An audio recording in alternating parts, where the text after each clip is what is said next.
আইন শৃঙ্খলা রক্ষাকারী বাহিনী এখনো সক্রিয় না, কি কারণে ওনারা জানেন?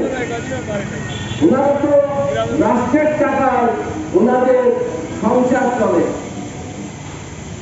কিন্তু ওনাদের যে কাজটা করা উচিত রাষ্ট্রের পক্ষে, জনগণের পক্ষে, সেই কাজটি ওনারা করছেন না।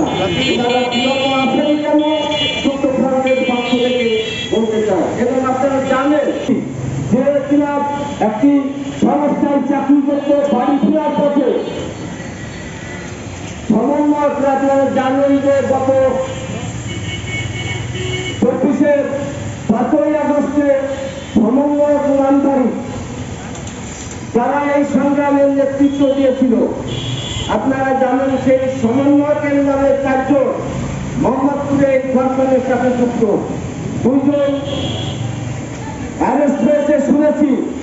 আমরা এর দ্রুত গ্রেফতার এবং এর খুব তাড়াতাড়ি বিচার দাবি করি, যাতে দৃষ্টান্ত হয় যে মাগুরার যাতে আর কোনো ধর্ষণ করার চিন্তা না করতে পারে। আর ফিরবে কিনা আমরা অভিভাবকরা, আমরা দেশের সাধারণ মানুষ আমরা শঙ্কিত যে নির্বিচার ফিরবে কিনা।